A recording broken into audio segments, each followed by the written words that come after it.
Amém, queridos irmãos, chegamos à quarta-feira, segunda semana.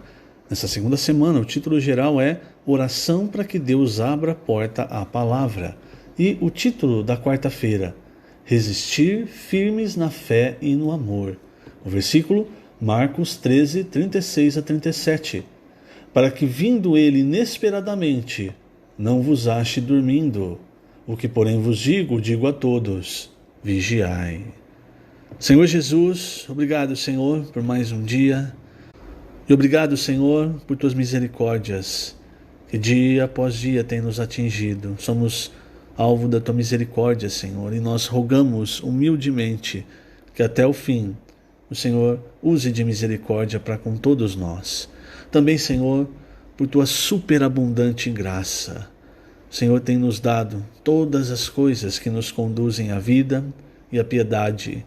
E o Senhor tem nos dado de graça, através do rio da vida, um rio que flui o que o Senhor é, o que o Senhor tem para nos transformar na tua imagem, Senhor. Oh, obrigado, amado Senhor. Quanta riqueza o Senhor tem nos dado.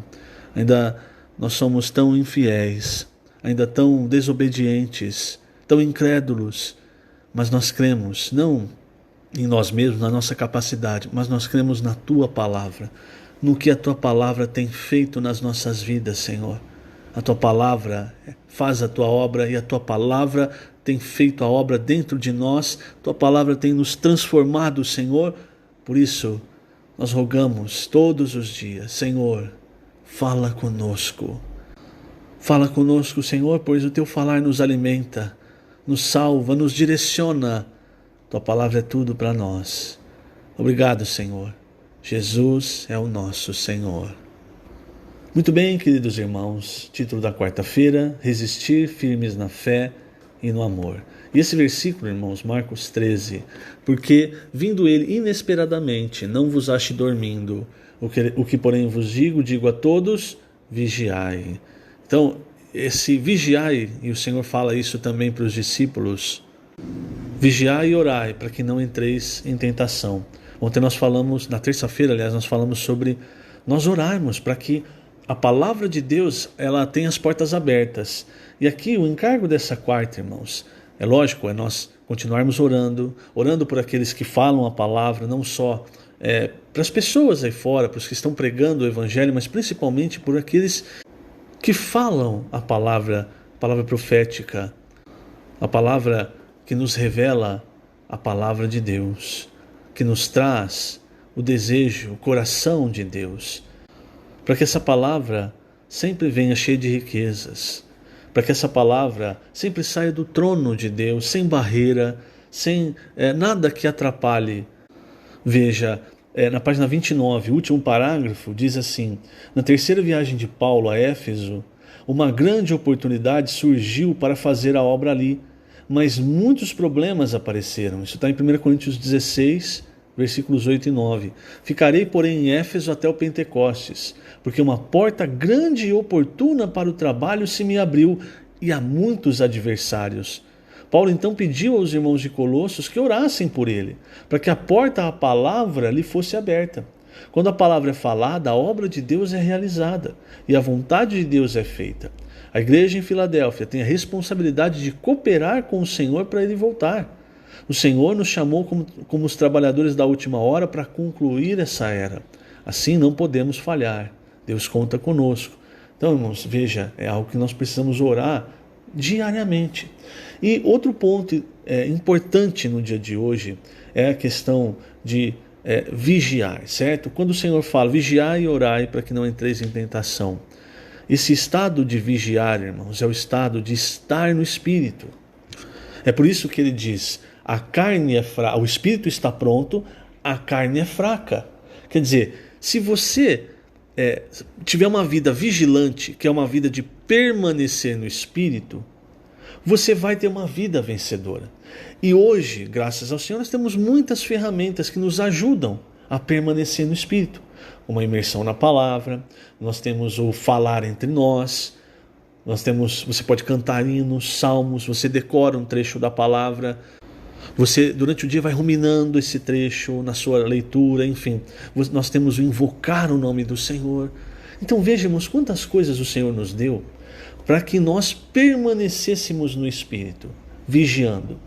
É a mesma coisa, irmãos, um exemplo é um guarda noturno. Você tem a sua empresa de segurança, você contrata um guarda noturno, certo? Então, qual é a função dele? A função básica dele é vigiar. E ele não pode dormir, ele não pode se distrair, ele tem que ficar atento. Então ele tem que usar aquilo que está ao recurso dele para não dormir. Então ele pode tomar um café, pode mascar chiclete, enfim, não sei, né? Tem muita coisa aí que a gente faz para não dormir. Mas o que eu quero dizer? Ele está vigilante, ele está prestando atenção em tudo que está acontecendo para que o ladrão não venha ou não o pegue de surpresa. Agora, o período que ele trabalha é um período da noite, certo? E a noite, irmãos, é propício para quê? Para dormir. Então, se ele não se controlar, acontece o que aconteceu com os discípulos no Getsêmani. Quando o Senhor pediu, olha, ora comigo, o Senhor voltou, eles estavam dormindo. E aí o Senhor falou isso para eles, vocês precisam aprender a vigiar. O estado natural das coisas à noite é nós termos sono e dormir. As coisas naturais, irmãos, do mundo, elas vêm para nos entorpecer. E eu não estou nem falando de pecados, eu estou falando das coisas naturais mesmo. Nós temos uma rotina de trabalho, de estudos, nós temos que ter, né, nosso horário de lazer, passar tempo com a família. Agora essas coisas, irmãos, se nós não vigiarmos, nós dormimos nessas coisas. Nós ficamos presos a essas coisas, só querendo, e você acaba levando uma vida entorpecida. E a hora que você vai ver, você não está cometendo pecado nenhum, mas você não está no Espírito. Você não está vivendo uma vida vigilante. Você é como um guarda noturno que ao invés de estar vigilante, para a hora que chegar o ladrão não ser pego de surpresa, você é aquele que está dormindo. Paulo fala isso aos romanos e Paulo, irmãos, fala isso aos tessalonicenses. Aos tessalonicenses, ele ainda é mais específico porque ele coloca esse ponto bem quando ele está falando da vinda do Senhor. Capítulo 5 de 1 Tessalonicenses, Paulo ele diz assim, versículo 3, quando andarem dizendo paz e segurança, quer dizer, sabe aquele momento em que o sono está chegando, o olho está fechando, você tem só uma leve percepção do que está ao seu redor, mais um pouquinho você está dormindo. É nesse momento, irmãos. As pessoas elas não vão mais se preocupar, não vão mais buscar a Deus. Está tudo em paz, tem segurança. E aí o que Paulo diz? Eis que lhes sobrevirá repentina destruição. Como vêm as dores de parto, aqui está para dar à luz, e de nenhum modo escaparão. Aí veja o que ele fala. Vós, irmãos, não estáis em trevas, para que esse dia como ladrão vos apanhe. Quer dizer, vocês não estão dormindo. Versículo 6, ó. Assim, pois, não durmamos como os demais. Pelo contrário, vigiemos e sejamos sóbrios. Então a palavra que nós estamos recebendo, a palavra de Deus, irmãos, ela nos dá sobriedade. E essas ferramentas que nós temos hoje, irmãos, que na verdade vêm da própria palavra, não é? Você orar e ler, você falar e cantar, isso é o que Paulo fala aos Efésios. Essas coisas, irmãos, Deus nos deu para realmente nós ficarmos vigilantes, para nós não dormirmos, porque nós estamos na noite. E veja, irmãos, como é a misericórdia do Senhor. Aí entra a palavra profética. Quando você está dirigindo, principalmente à noite, você nota em várias estradas que tem lugares em que tem alguns relevos que são colocados, né, exatamente para o seu carro, a hora que ele passar, ele fazer barulho. E tem também aqueles olhos de gato, né, a hora que você joga a luz nele, ele ilumina. Por quê? Porque é muito fácil, quando você está dirigindo numa estrada, você pegar no sono. Então aquilo é para deixar você o quê? Vigilante, para você perceber, opa, aí entra a palavra profética. Porque Pedro, 2 Pedro, ele fala, a palavra profética ela é como uma candeia. E ela ilumina a noite. Então nós temos toda a Bíblia, certo? Mas há um risco de, mesmo com toda a Bíblia, a gente dormir. A gente olhar e falar assim, não, eu sou um bom cristão. Não estou fazendo nada de errado. Eu leio a Bíblia, eu vou na reunião. Mas você não vive no Espírito. Você está vivendo um viver adormecido. Aí entra a palavra profética, ela entra como se fosse uma buzina, ali ó, buzinando para você, para eu e você, nós acordarmos e percebermos, olha, não basta eu ter uma vida de bom cristão, se eu quero ser um vencedor, eu preciso ter o primeiro amor, que é o amor que vem de Deus, que é o amor que vem da palavra. Eu preciso pregar o evangelho, levar a palavra para as pessoas. E você percebe, irmãos, que é o que essa palavra está fazendo. Só que tem o outro lado, ela incomoda. Então quando você está quase dormindo, vem alguém e te acorda, por um lado você fica grato, mas por outro é chato.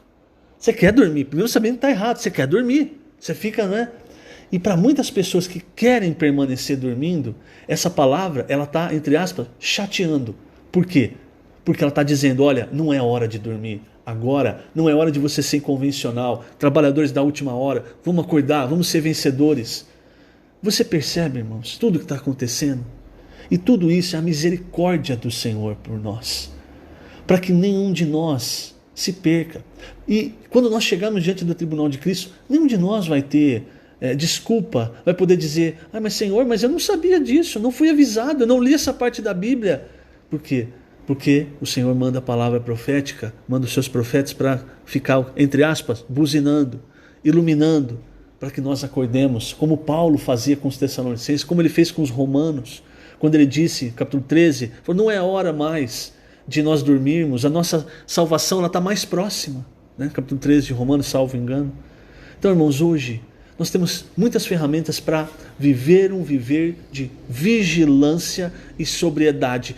É um viver que aguarda a vinda do Senhor. E se você e eu, às vezes a gente está muito confuso, como é que é esse viver? Nós temos, graças ao Senhor, irmãos, é como aquela parábola, a parábola dos talentos, em que aquele de um talento, o Senhor fala para ele, você não conseguiu? Você devia ter ido aos banqueiros. Hoje nós temos esses irmãos, que são esses banqueiros que sabem multiplicar os talentos e podem nos ajudar. O que nós não podemos, irmãos, é ser arrogantes, ser aquelas pessoas com o coração duro, fechado e não perceber o que o Senhor está fazendo. Isso, irmãos, não pode ser a nossa condição. Que o Senhor tenha misericórdia de nós. Se essa for a nossa condição para nós nos arrependermos, ainda há tempo. Graças ao Senhor.